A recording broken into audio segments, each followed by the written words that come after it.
Radhe Krishna, Shri Gurubhyo Namaha, Srimate Ramanujaya Namaha. Welcome to Thirukkolur Penpillai Rahasyam episode number 71. Thirukkolur Penpillai is a great devotee who has infinite wisdom, as we have seen in the 70 Bhakti Rahasyams till now, how she has delved into the lives of great saints, the Puranas, Itihasas and whatnot. With her passion for wisdom, for gaining knowledge, she could research on so many aspects. It was all hidden within her, and when Swami Ramanuja came in front of her, it all poured in the form of a divine offering. Though she did not know that the great saint before her, to whom she was talking to, was Swami Ramanuja himself, yet it was the grace of the great saint by which her wisdom came out in 81 Bhakti Rahasyams. Similarly, even we have this hidden treasure, precious jewel called wisdom, spiritual knowledge, realization of what is the true purpose of life, existence. Everything exists within us, but we are distracted by so many things right from our birth.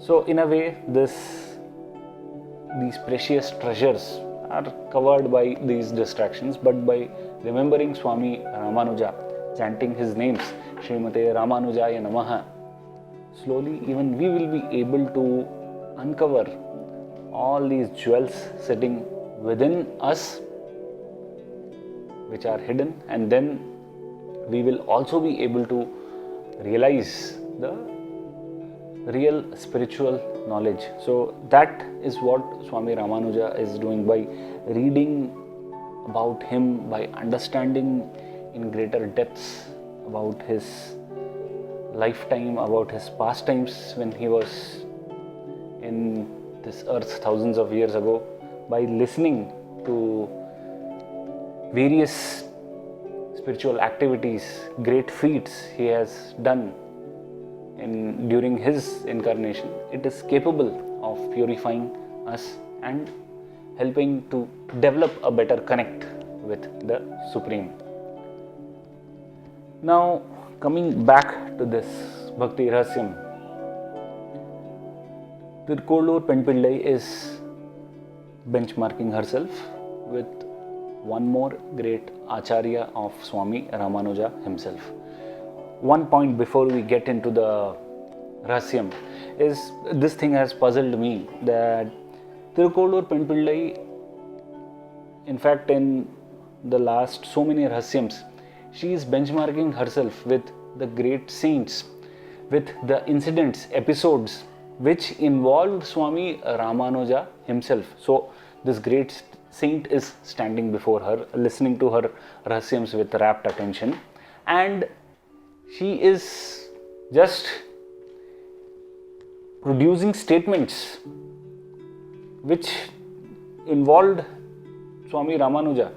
So the flow of information, the spread of good information about good people, good saints existed back 1000 years ago, when there was no social media, no say telephone or any connectivity, communication channels. Yet the word spread through people, and that is how Thirukkolur Penpillai, living in the same time as Swami Ramanuja himself, she could gather so many facts, information about Swami Ramanuja, about Swami Ramanuja's gurus, about various incidents which involved Swami Ramanuja, and here she was presenting all those in the form of 81 verses to Swami Ramanuja. So in this particular Bhakti Rahasyam, number 71, she's saying to Swami Ramanuja, did I get a woe like Thirukkotiyur Nambi. So Thirukkotiyur Nambi is one of the 5 acharyas of Swami Ramanuja. If we recall, in the last 2 episodes we spoke about 2 different acharyas or gurus of Swami Ramanuja, from whom, so Swami Ramanuja had 5 acharyas, 5 gurus from whom he learnt various aspects of spiritual knowledge. One was Periya Nambigal, whom we saw in our Rahasyam number 69.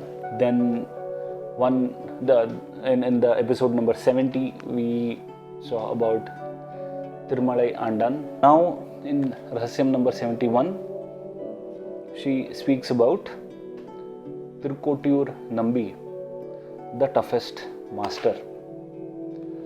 Now why he is toughest master and what woe he obtained, that is going to be the content of this Bhakti Rahasyam.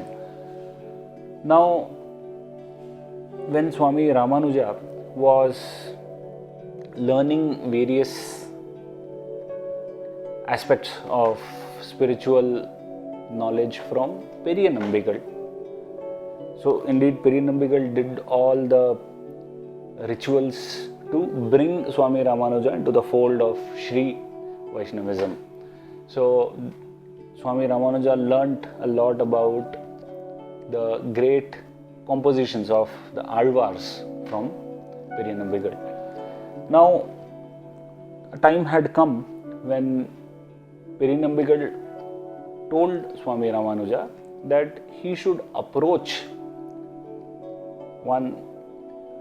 another great acharya by the name Thirukkotiyur Nambi, who will teach Swami Ramanuja about the importance of the holy name Om Namo Narayana. Now this mantra Om Namo Narayana is regarded as the highest and the sacred mantra in Sri Vaishnavism. In fact, staunch devotees don't even openly recite this mantra. They say that it is, they commonly refer to it as Ashtakshara mantra. So whenever Sri Vaishnava devotees refer to Ashtakshara mantra, they mean the mantra Om Namo Narayana. It is because this mantra has a very high regard in terms of the interpretation, the meaning, though it may just be Om Namo Narayana, but the entire supreme Narayana resides in this mantra. So for them it is very sacred. They feel that there are a lot of hidden interpretations within this mantra. So Periya Nambigal advised Swami Ramanuja to learn the various secrets surrounding this mantra from Thirukkotiyur Nambigal. Now Swami Ramanuja at that point in time was in Srirangam. He had to go to this place called Goshtipura where Thirukkotiyur Nambi was residing. So as advised by Periya Nambigal, he starts his journey to Goshtipura. When he reaches the village, he asks a person there as to where is the residence of Thirukkotiyur Nambigal. Now the person would have pointed out the direction that okay, if you go there, you will find Thirukkotiyur Nambi's residence. So such was the passion for Swami Ramanuja to learn the hidden secrets, interpretations behind this mantra, that he immediately prostrated full length towards the direction which this person was pointing to. Even the person would have been surprised as to why is this person just falling down towards the direction where he pointed out. But Swami Ramanuja regarded the mantra as well as the person who was going to teach him the meaning of these mantras in very high regard. So it's called Rahasya Arthams. Rahasya Artham. Rahasya is secret, Artham is meaning. So it has to be passed on by a qualified teacher to a qualified student who is capable of absorbing the divine spiritual knowledge, the interpretation behind the mantra. So it's not an ordinary thing, let us understand it that way. Now Swami Ramanuja reached Thirukkotiyur Nambigal's residence. He says, "It's me, Ramanuja, who has come to you to learn the Rahasyarthams of the Ashtakshara mantra." Thirukkotiyur Nambigal's first reaction is, "Come tomorrow." Swami Ramanuja is a bit puzzled by this response, yet he feels maybe he would have intervened at the wrong time. Though he was very respectful, he paid his obeisances to the Guru, but sensing something was not right at that moment, he went back. Next time he came, same thing. It's me, Ramanuja, who has come to understand the Rahasyartha. This time again he was refused. So Swami Ramanuja started feeling dejected. It's natural, right? You want to learn something, you approach the person, yet you are not able to achieve that objective. So it so happens, right? So now this process continued, not for 3 times, not for 4 times, not for 5 times, for 18 times. 18 times Swami Ramanuja went back and forth from Srirangam to Goshtipura back to Srirangam when he was turned down by Thirukkotiyur Nambigal. He couldn't understand what was stopping the acharya from explaining the Rahasyarthas. In fact, in one of the visits, maybe after the 4th or the 5th time when Swami Ramanuja was refused these explanations, before he could go to the acharya for the 6th time, Thirukkotiyur Nambigal, he came to Srirangam to attend a temple festival. Now there, one of the priests, so the Lord spoke through one of the priests to Thirukkotiyur Nambigal that this person to whom you are refusing to divulge the Rahasyartha of the Ashtakshara mantra, he is none other than Ramanuja, who is the Bhavishyad Acharya, that is the Acharya of the future, who will hold the entire philosophy of Shri Vaishnavism. So you can go ahead and explain to him very freely. You have my consent. To which Thirukkotiyur Nambigal responds. So he is replying back to the Lord that, "Oh Lord, you only have said in the Bhagavad Gita that the highest truth, that is here Thirukkotiyur Nambigal regarded the highest truth as the Ashtakshara mantra, Om Namo Narayana, the Lord's name himself. So the secret of the Lord's names, the importance cannot be just divulged to, or the Lord says this way in the Bhagavad Gita, that it should not be divulged to anyone who doesn't have faith or who doesn't have the right intentions, whose mind is filled with pride, who doesn't like the Lord." So all these qualifications you only have put in the Bhagavad Gita, you only have said don't divulge. Now you are coming and telling me to pass on this great secret to Ramanuja. So I don't feel him to be elevated at this point in time. So when the right time comes, I will explain to him all these Rahasyarthas. So this was the statement made by Thirukkotiyur Nambigal to the Lord himself. And then the trips between Srirangam and Goshtipura continued for Swami Ramanuja. 18th time, he realized that something was seriously wrong. Now, this was the state of the exalted spiritual acharya Swami Ramanuja, what to be said of us if we would have met Thirukkotiyur Nambi? Imagine our plight. We are so much filled with whatnot. Let us not get into that. For this was the treatment which Swami Ramanuja got, where he was refused explanations for 18 times. I mean, it's so surprising. That is why Thirukkotiyur Nambi is the toughest master. In his perception, for him, that is Thirukkotiyur Nambi, he had that passion of protecting the mantra. So he didn't want it to be divulged to anyone before proper testing about the level of seriousness, about the devotion in that person. So he was just not the kind of person to relax any rules or bend any guidelines. So he was very strict.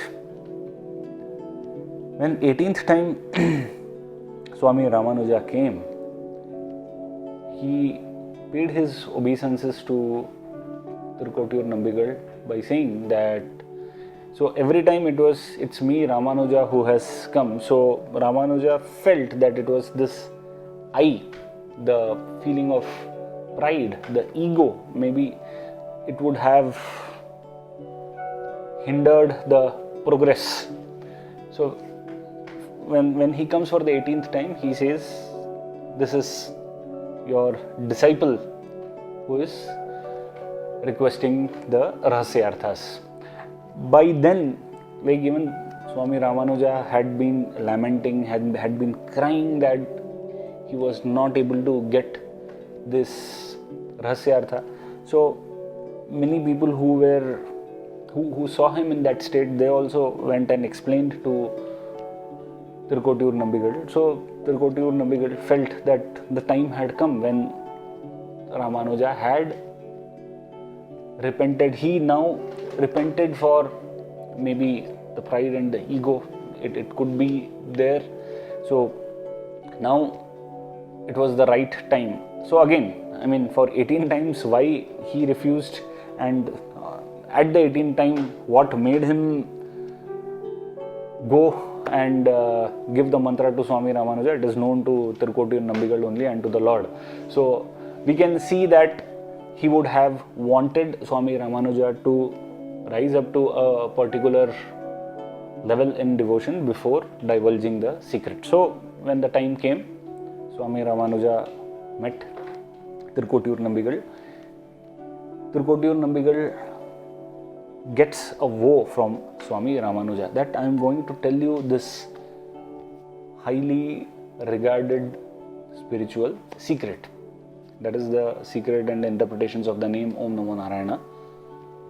But you should not then go and divulge it freely to anyone who asks without testing them whether they are really capable of receiving this, whether they are serious in their path to devotion. So you should not be doing that. If you take that vow, I will explain further. Swami Ramanuja took this vow.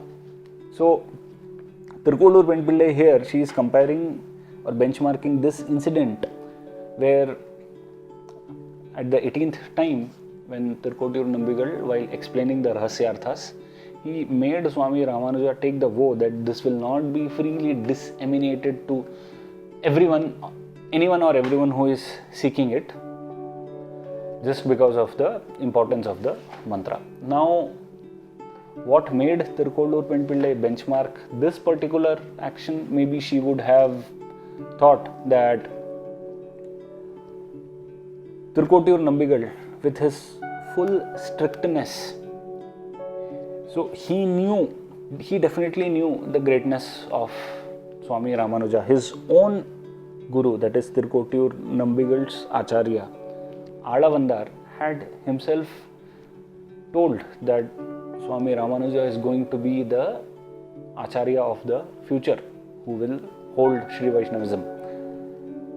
The Lord himself had come and told Thirukkotiyur Nambi to explain these secrets to Swami Ramanuja in the temple festival. Yet, Thirukkotiyur Nambi, in spite of then seeing Swami Ramanuja and knowing his greatness, yet if he chose to be strict, it shows how much passionate he was towards this mantra, as well as the fact that he wanted Swami Ramanuja to do some kind of tapas or engage in some kind of austerity by which he will elevate his mind and consciousness. So that was the test which the Guru had conducted, and finally he makes him take the vow. So this is the incident which Thirukkolur Penpillai is benchmarking with, about that passion, that level of strictness demonstrated by Thirukkotiyur Nambi. So ideally the Rahasyam ends here, but it is interesting to note what happened after Swami Ramanuja got the Rahasyarthams. So now Swami Ramanuja, he was very much in an elevated state. He came to know that, okay, this is the mantra which is capable of resolving the problems of people. Generally, like when the common man, once he takes birth, he or she takes birth in this world, apart from the other economic, social issues, the common problem which is encountered by everyone is the problem of disease, death, old age. So with all these problems, the entire worldly life seems to be a misery. So Swami Ramanuja was searching for something which would help the people to come out of this misery, where they can get distracted and they can progress in their spiritual life. So he found at that point in time that this mantra, Om Namo Narayana, by chanting that, people can obtain happiness, can obtain that peace which they are looking for. But he had given a vow to his master that he will not freely disseminate to everyone. So this was the conflict which he faced. Yet, without bothering about anything, he went to the temple of Goshtipura, Vishnu temple of Goshtipura, which is while going to Srirangam. He went to that temple, he climbed on the terrace of that temple, and then he just made a public announcement. Whoever wants to get liberated from the miseries of life, please chant Om Namo Narayana. So by this he had divulged this mantra to one and all, without caring about the level of seriousness or the capability of people, spiritual level of people, which his master Thirukkotiyur Nambi had put him to such a rigorous test. Yet Swami Ramanuja felt that this mantra should go to all. Now when Thirukkotiyur Nambi heard this, he was furious, because his vow has been, the promise which he took from Swami Ramanuja was broken. So he immediately, Swami Ramanuja, after disseminating this mantra, he goes back to the Guru. He asks him, that is, he is furious with rage, Thirukkotiyur Nambi. He asks Swami Ramanuja, do you know what you have done? Do you know the consequences of your action? To which Swami Ramanuja calmly replies that yes, I know that I have broken a promise which I made to my acharya, that is you. So for this I am going to suffer in hell. So then Thirukkotiyur Nambi asks, why did you do this then, when you know the consequences very well? To which, that's why we call him the greatest of the saints, the person who advocated for equality, Swami Ramanuja. He replies that even if an insignificant person like me suffers in hell, but because of this mantra, if this mantra is capable of transforming the lives of countless people who gathered there and who heard the mantra, and they will now realize and chant it in their daily lives, if they all get a good state after death, That's enough for me. If they attain the abode of Lord Narayana in Vaikuntham and one person like me suffers in hell, my life's objectives are achieved. That's when Thirukkotiyur Nambi realized the greatness of Swami Ramanuja. He realized that he had certain principles which prevented him from disseminating this freely, but Swami Ramanuja was a special one. He could now realize the prophecies. It started running in his mind, which his guru Alavandar had given, that this is going to be the acharya of the future. So he saw that glimpse. He immediately realized that Swami Ramanuja had done a great act. Immediately there was a transformation in Thirukkotiyur Nambi. The people present there where they couldn't decipher the situation. Just few seconds back he was furious with rage. They were thinking how Swami Ramanuja would respond. Swami Ramanuja came coolly. He explained what was in his heart. He outpoured his heart, and immediately there was a transformation in Thirukkotiyur Nambi. So, what to say about the greatness of Swami Ramanuja, who saw no barriers in caste, in economic strata, social strata. He just wanted everybody to be happy by chanting the names of the Lord. So that's it. That's a great message for us as well. Irrespective of our position in today's society, just by chanting the names of the Lord, it will do us great good in protecting from the miseries, protecting us from the distractions, and helping us progress in our spiritual lives. So that was the Bhakti Rahasyam number 71. Stay blessed, stay devoted, and stay tuned for our next Bhakti Rahasyam. Radhe Krishna, Shri Gurubhyo Namaha, Srimate Ramanujaya Namaha.